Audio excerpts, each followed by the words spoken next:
Welcome to the digital learning platform Sri Guru Sudhindra College, Bhatkar.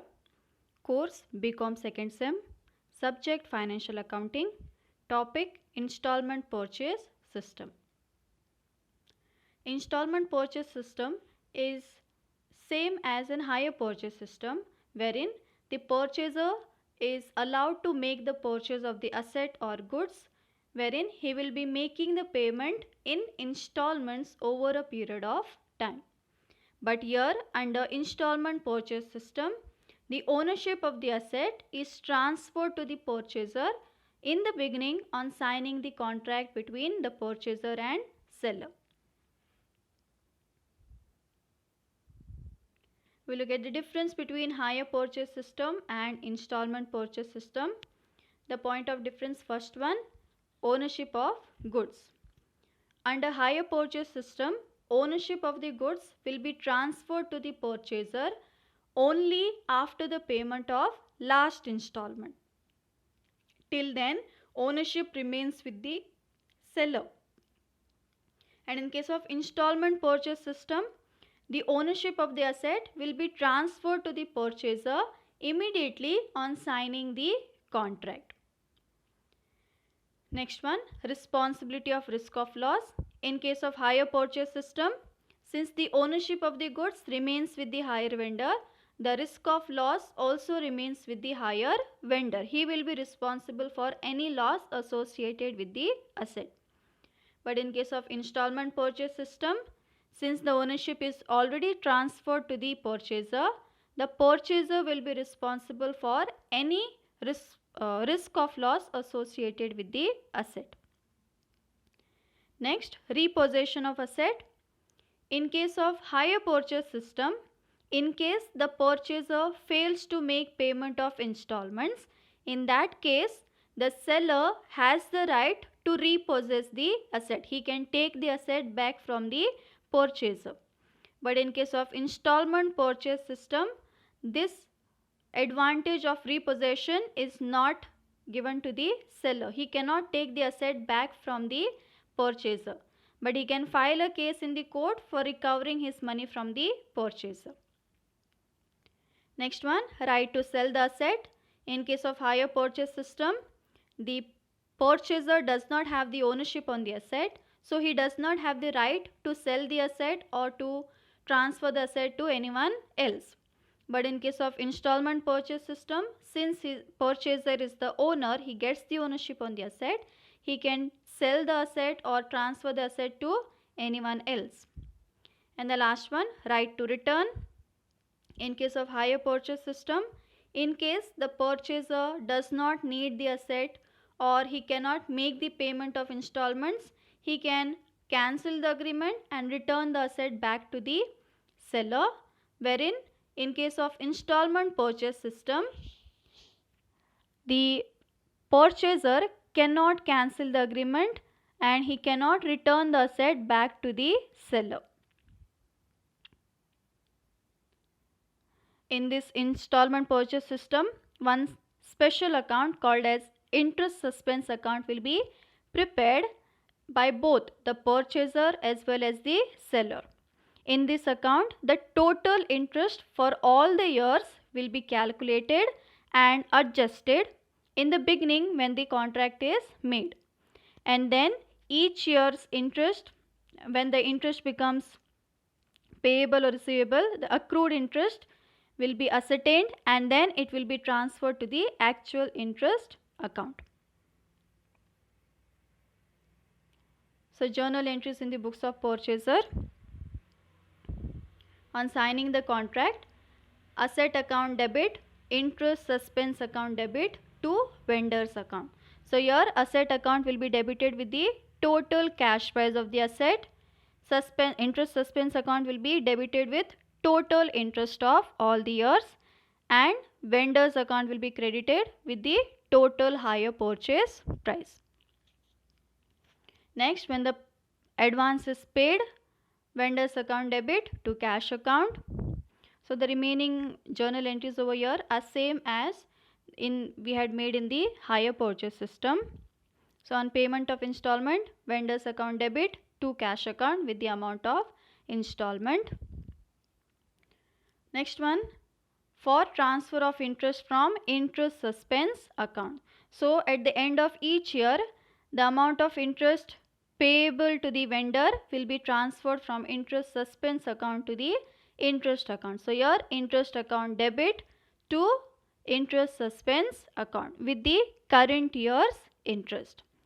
Then the remaining two journal entries are same as it was made in the hire purchase system.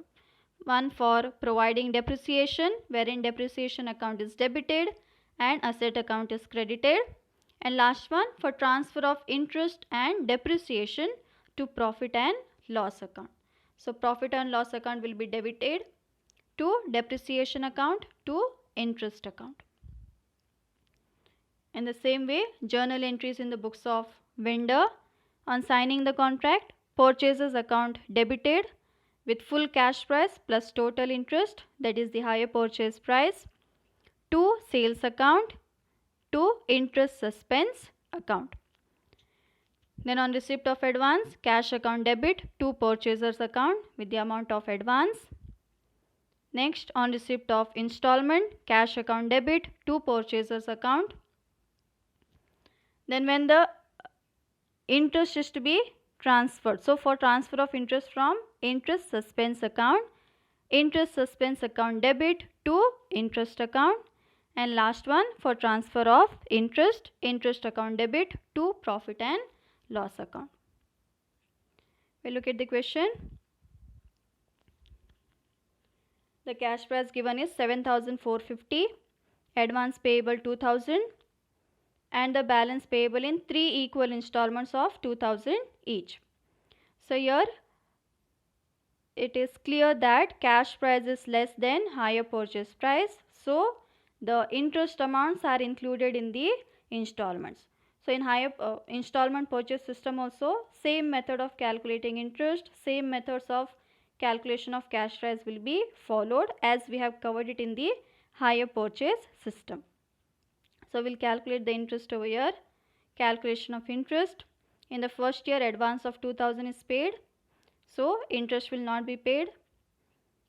The balance of cash price remaining is 7,450 minus 2,000 principal, 5,450. At the end of the first year, installment of 2,000 is paid. We have to calculate the interest on the balance remaining. So interest comes to 273. Principal amount 2,000 minus interest 273. We get the principal amount 1,727. So in the same way, we will calculate the interest and principal for remaining years also. Then we need to calculate depreciation. At the beginning of the year, the cash price of the asset is 7,450. At the end of the year, depreciation has to be charged. So rate of depreciation 10%. 10% on cash price comes to 745. This is the first year's depreciation. After charging depreciation, the balance remaining is 6,705. So in the second year, depreciation will be charged on this balance. So depreciation amount comes to 671. So second year's depreciation 671. After charging this depreciation, the balance which remains is 6,034. So in the last year, on this balance depreciation will be charged. So depreciation amount comes to 603. So after charging the depreciation, the balance remaining is 5,431.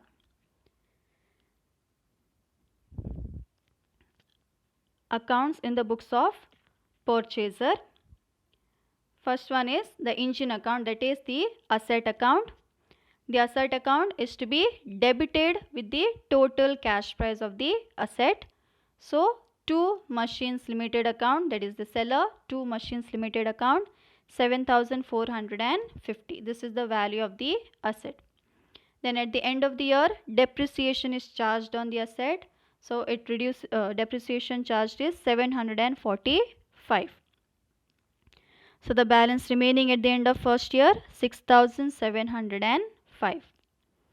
This amount will be brought down in the next year.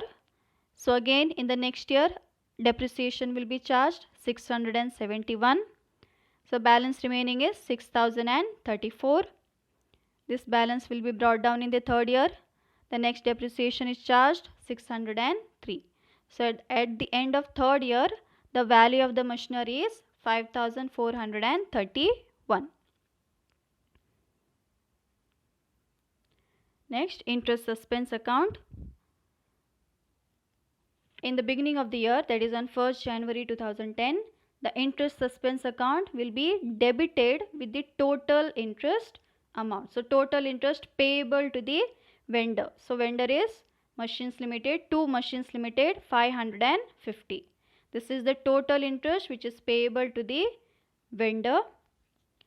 Then in the first year, that is on 31st 12 2010, from this total interest, the first year's interest will be transferred to the interest account, the interest which is payable in the first year, 273. So out of total interest 550, in the first year 273 will be paid. So the balance remaining is 277. This balance will be brought down in the next year. So now from the remaining balance of interest, that is 277, in the second year, how much is payable? So on 31st 12 2011, by interest account 186. So in the second year, out of this total interest, 186 is payable. So again, the remaining balance is 91. This 91 will be brought down again, and in the third year, interest payable is 31. So total interest of 550 is paid through a period of 5 years.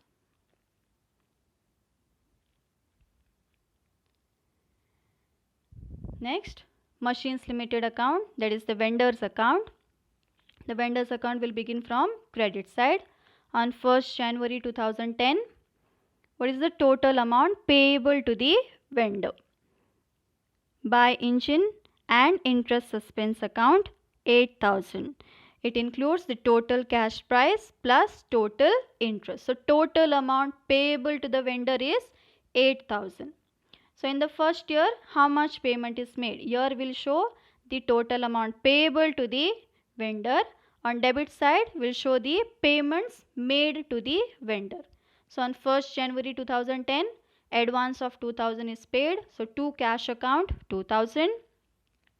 Next, at the end of the first year, again 2,000 has been paid. That is the installment amount. So to cash account 2,000.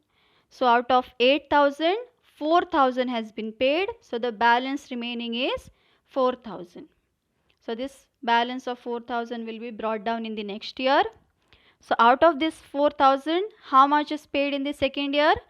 On 31st 12 2011, second installment of rupees 2,000 is paid. So to cash account 2,000. So out of 4,000, we have paid 2,000. So remaining balance is 2,000. So to balance carried down 2,000. This balance will be brought down in the last year by balance brought down 2,000. And in the third year, the third installment is paid. So to cash account 2,000. So by the end of the third year, the full amount of 8,000 has been paid. Next, interest account.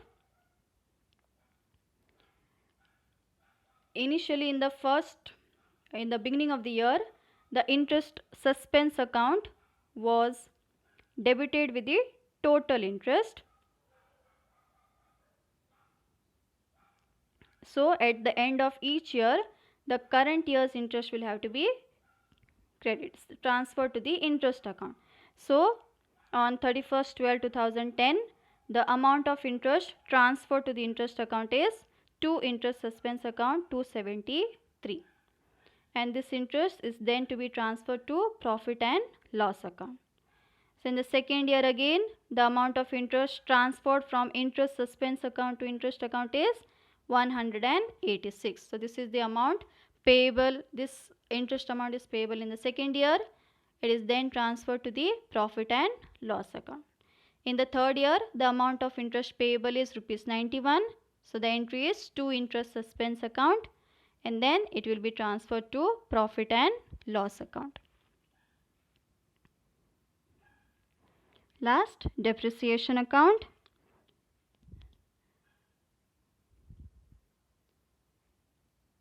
First entry on debit side, 31st/12/2010, to engine account, that is when depreciation is charged on the asset, and then this amount will be transferred to profit and loss account. Second year's depreciation to be charged, so to engines account 671, which is then transferred to profit and loss account. Last year again, third year's depreciation charged to engine account 603, and this depreciation is then transferred to profit and loss account.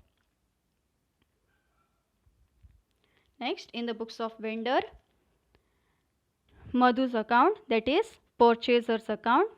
So here in the books of the vendor, purchaser's account will begin from debit side on 1st January 2010, wherein the sale has been made.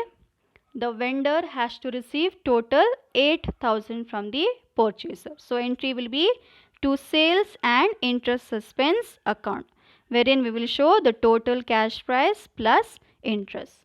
So total amount to be received by the vendor is 8,000. In the first year, at the beginning of the year, by cash account, the advance which is received. So vendor is receiving the advance from the purchaser, so by cash account 2,000. Next entry, year 31st/12/2010, by cash account again 2,000, that is for installment amount received from the purchaser. So 31st/12/2010, by cash account 2,000, that is for installment amount received from the purchaser. So from 8,000 he has received an amount of 4,000. Remaining balance is 4,000. So 31st/12/2010, by balance carried down 4,000. Now he is supposed to receive how much? He is supposed to receive 4,000. So by balance brought down 4,000. In the second year, on 31st/12/2011, he is receiving the second installment. So by cash account 2,000. From 4,000 he has received 2,000. So by balance carried down is 2,000. So this amount will be brought down, to balance brought down 2,000. And in the third year, again he has received the third installment of rupees 2,000. So in the beginning, he was supposed to receive 8,000. By the end of the 3 years, he has received the total payment. Interest suspense account. So interest suspense account, the entry will begin from credit side. On 1st January 2010, the vendor who is the seller, he has to receive a total interest of 550 from the purchaser. By Madhu's account 550. At the end of the first year, he is receiving interest. So this amount from interest suspense account will be transferred to the interest account. To interest 273. Out of 550, how much is receiving in the first year? 273. So balance remaining is 277. So this balance will be brought down. In the second year, he is receiving 186. So amount will be transferred to the interest account 186. So the balance in the second year remaining is 91. This balance will again be brought down. And in the third year, the final interest amount to be received is 91, which will be transferred to the interest account. Last, the interest account to be prepared.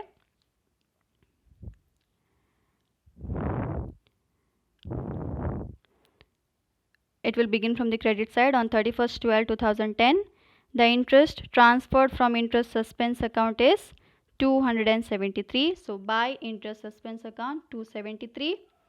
This amount is to be transferred to the profit and loss account. Next year again, the second year's interest transferred from interest suspense account by interest suspense account 186, which will then be transferred to profit and loss account. And again, last year, The amount of interest transferred from interest suspense account 91, which is again then transferred to profit and loss account. Thank you.